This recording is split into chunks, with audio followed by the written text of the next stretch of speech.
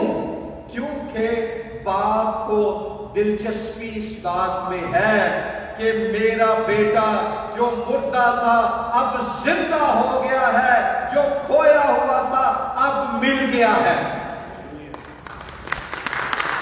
یہ ہے باپ کی محبت, فادرز لو.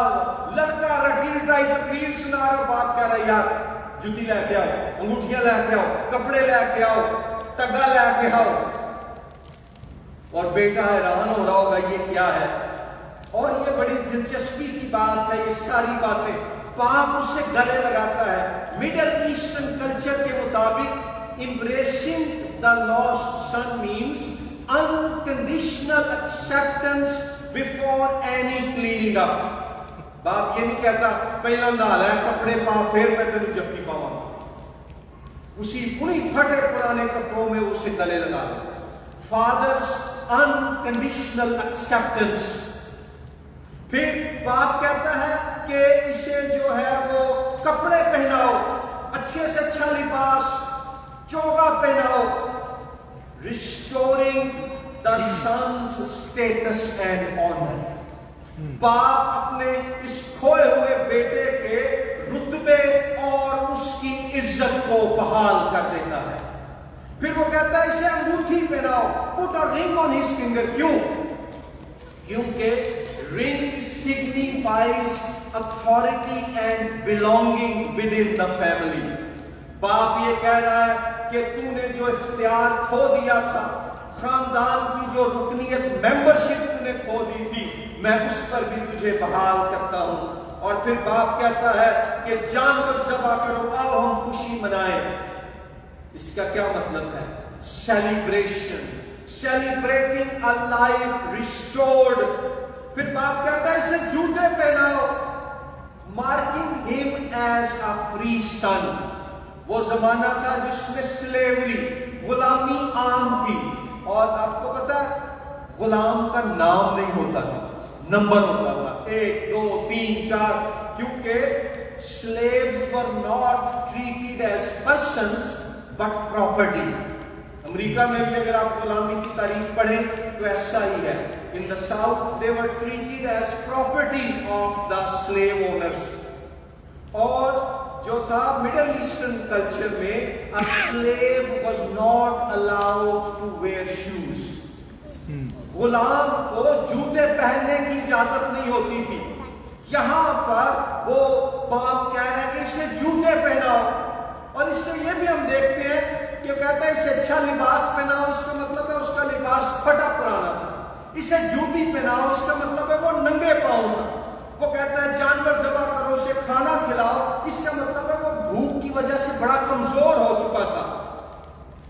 اور اسے انگوٹھی پہناؤ, اس نے اس انگوٹھی کو جو اس کے باپ نے اسے دی ہوگی کھو دیا تھا.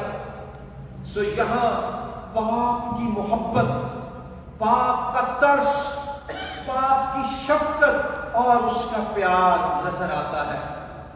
اور خداوند یسوع مسیح دراصل سکھانا کیا چاہ رہے ہیں؟ وہ سکھانا یہ چاہ رہے ہیں کہ یہ نوجوان, یہ لڑکا, یہ چھوٹا بھائی, یہ گناہگار کی تصویر ہے.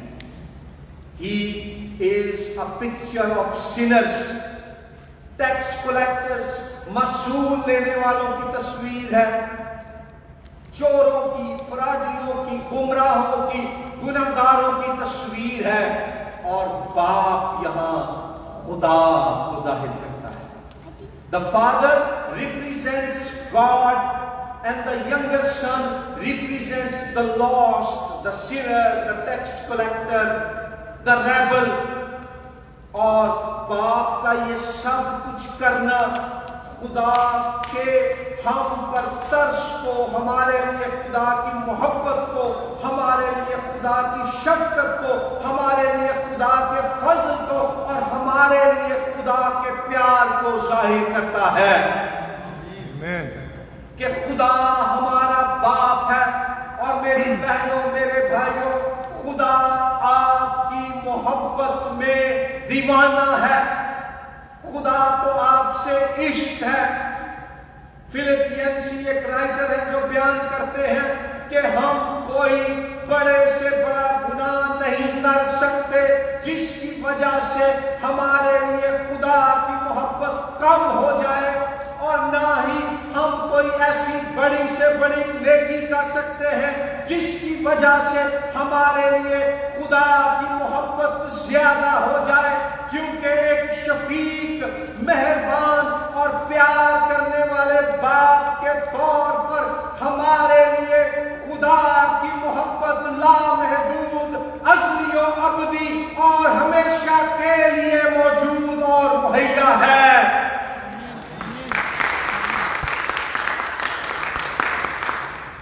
اگر آج یہاں پر کوئی ایسی بہن اور بھائی ہے, if you feel you have sinned against God and you are in a state of spiritual and moral lostness, your relationship with Father God is broken because of your rebellion, disobedience and sin.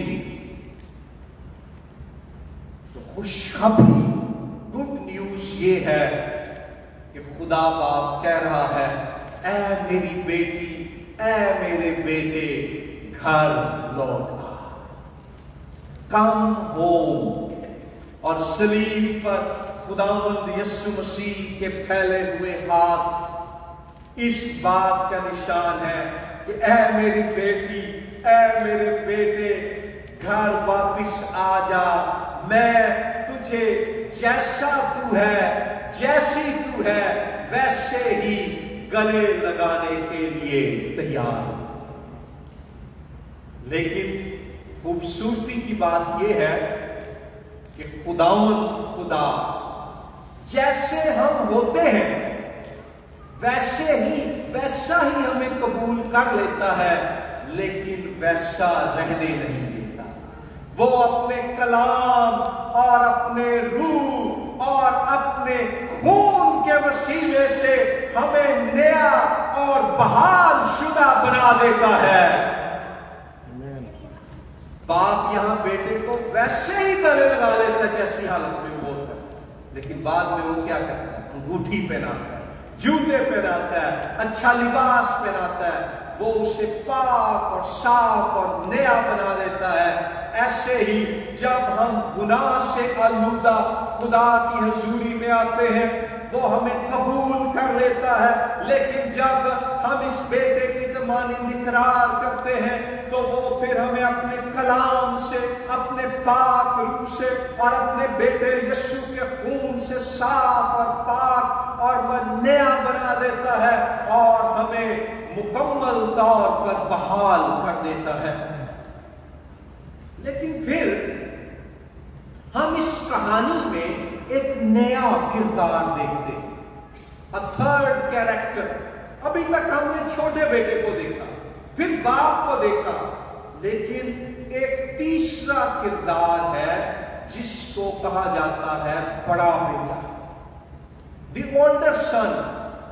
جب وہ آتا ہے اور اسے پتا چلتا ہے بڑا شور مچا ہوا ہے اور جو ہے خوشی منائی جا رہی ہے، گیت گائے جا رہے ہیں، گانا بجانا اور ناچنا ہو رہا ہے، وہ اندر ہی نہیں جاتا۔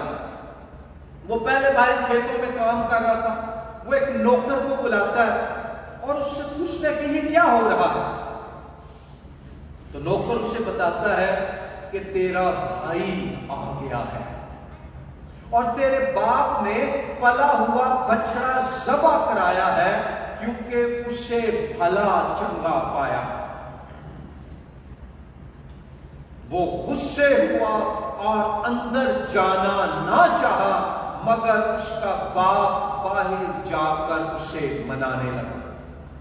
بڑا بھائی، بڑا بیٹا خوش ہونے کی بجائے، شکر گزاری کرنے کی بجائے، باپ کی مانند اپنے چھوٹے بھائی کو گلے لگانے کی بجائے، اسے ویلکم بیک کہنے کی بجائے کیا کرتا ہے؟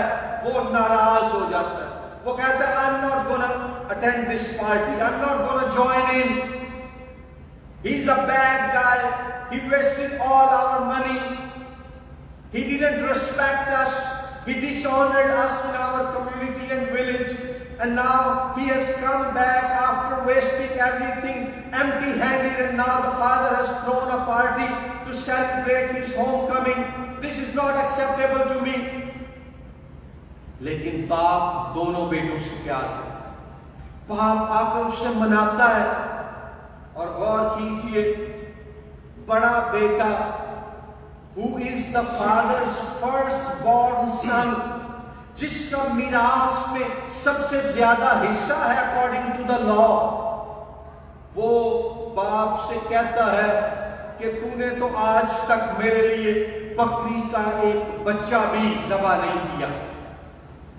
تو باپ اسے آگے سے جواب دیتا ہے کہ یار کیسی باتیں کر رہے ہیں اور کس طرح یہ گلا کرنے ہیں، what are you talking about؟ یہ سب کچھ، یہ جانور، یہ کھیت، یہ مال و دولت، سب کچھ جو ہے یہ تیرا ہی تو ہے۔ تو ایک بکری دے بچے کی گل کرنا، میرا تو سارا کچھ ہی تیرا ہے۔ یسوع مسیح ہمیں یہاں کیا سکھانا چاہ رہے ہیں؟ یہ کہ بڑا بیٹا باپ کے گھر میں بیٹا ہونے کے باوجود غلام کی مانند زندگی گزار رہا تھا۔ He was the oldest son, the firstborn son, but his mindset was one of a slave.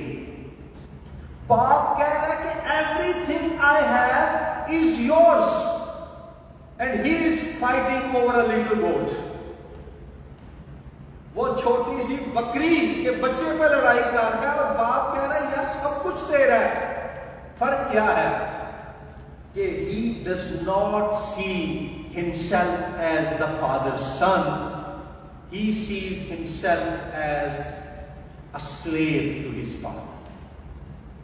آج بھی دنیا میں بہت سے کرسچنز ہیں جو کلام مقدس کی تعلیم کے مطابق خدا باپ کے بیٹے اور بیٹیاں ہیں، لیکن انہوں نے اس آئیڈینٹی کو ڈسکور نہیں کیا، انہوں نے اپنی اس پہچان کو دریافت نہیں کیا، اور وہ غلاموں کی مانند، نوکروں کی مانند خدا کے حضور آتے ہیں اور اسے خوش کرنے کی کوشش کرتے ہیں، بجائے اس کے کہ وہ جب خداوند کے گھر میں آئے تو کہیں thank you father, we as your children are in your presence۔ Pakistan میں غربت کی وجہ سے، ڈسکریمنیشن اور پرسیکیوشن کی وجہ سے، کانسٹیٹیوشنل انیکوالٹی کی وجہ سے، کئی اور وجوہات کی بنا پر کرسچنز اپنے آپ کو کمزور اور کمتر سمجھتے ہیں۔ وہ بھول جاتے ہیں کہ مائنورٹی میں ہونے کے باوجود بھی، غریب ہونے کے باوجود بھی، یسوع مسیح میں ہم خدا کے بیٹے اور بیٹیاں ہیں۔ This is our identity. We are the Father's children. We are the Father's sons and daughters. We are not merely slaves and servants. باپ کا جو کچھ ہے وہ ہمارا ہے، ہم اس کی تمام روحانی جسمانی برکتوں کے وارث ہیں۔ اس لیے میری بیٹیوں، میری بہنوں، میرے بھائیوں، each and every one of you is precious. Each and every one of you is valuable. Each and every one of you is loved by God. Each and every one of you is treasured by God, our Father. Our Father God is intensely in love with each and every one of you, because He is your Father and you are His sons and daughters. کبھی اپنے آپ کو کم قیمت، کمزور اور ترک کیا ہوا نہ سمجھیں، لیکن یہ بڑا بیٹا اس بات سے ناواقف ہے۔ بڑے بیٹے کی ٹریجڈی یہ ہے کہ وہ باپ کے گھر میں رہتے ہوئے بھی باپ کے دل کو نہیں جانتا، اور باپ کا دل اس کے لیے یہ ہے کہ تو میرا بیٹا ہے۔ خداوند یسوع مسیح اس تمثیل میں اس بڑے بیٹے کا کریکٹر مینشن کرتے ہیں مذہبی لیڈروں کو، فریسیوں اور فقیہوں کو پیش کرنے کے لیے۔ The older son represents the Pharisees and the Jewish religious leaders of that time. جب گناہگار لوگ یسوع کے پاس آتے، عام لوگ، کامن پیپل، لے پیپل، تو جو مذہبی لیڈر تھے وہ برا مناتے کہ یہ گناہگاروں کے ساتھ کھاتا پیتا ہے، یہ جو ہے شرابیوں کے ساتھ اٹھتا بیٹھتا ہے۔ Jesus Christ would mingle with the sinners and the drunkard to bring them back home into the Father's home. لیکن جو مذہبی لیڈر تھے وہ اپنے ریلیجس پرائیڈ میں، اپنی ریلیجس ایروگنس میں، مذہبی تکبر میں پھنسے ہوئے تھے، اور یہ برے لوگ ہیں، گندے لوگ ہیں، گناہگار لوگ ہیں، ہم اچھے لوگ ہیں خدا کے حضور، کیونکہ میں فریسی جو ہوں، ہفتے میں 2 روزے بھی رکھتا ہوں، میں دایکی بھی دیتا ہوں، میں ساری جو ہے دعائیں اور نمازیں بھی صحیح پڑھتا ہوں۔ لیکن یسوع مسیح یہاں کیا بتا رہے ہیں؟ جیسے یہ بڑا بیٹا کھیت میں سارے کام کرتا ہے لیکن باپ کے دل سے واقف نہیں ہے، خداوند یسوع بتا رہے ہیں کہ بہت سے ایسے کرسچنز ہیں جنہوں نے مذہب کا لبادہ اوڑھا ہوا ہے، they are wearing a religious garment، لیکن وہ اب خدا کے دل سے کہ خدا ہمارا باپ ہے جو گناہگاروں سے پیار کرتا ہے، اس بات سے واقف ہے۔ ٹیم کیلر اپنی کتاب دا پروڈیگل گاڈ میں بتاتے ہیں کہ یہ تمثیل 2 کھوئے ہوئے بیٹوں کو پیش کرتی ہے۔ چھوٹا بیٹا اپنی بغاوت اور گناہ کی وجہ سے کھویا ہوا ہے، اور بڑا بیٹا اپنے مذہبی تکبر اور اپنی سیلف رائچسنس، اپنی خود راست بازی میں کھویا ہوا ہے۔ وہ اپنے نیک کاموں سے خدا کو خوش کرنے کی کوشش کر رہا ہے۔ وہ یہ نہیں جانتا کہ خدا پہلے گلے لگاتا ہے، گناہ معاف کرتا ہے، بحال کرتا ہے، پھر کہتا ہے کہ شکر گزاری اور خوشی میں نیک کام کرو۔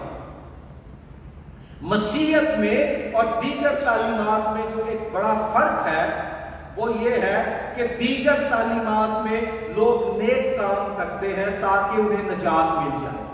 مسیحیت میں خدا پہلے نجات دیتا ہے، پھر حکم دیتا ہے کہ آپ شکر گزاری اور خوشی میں نیک کام کریں۔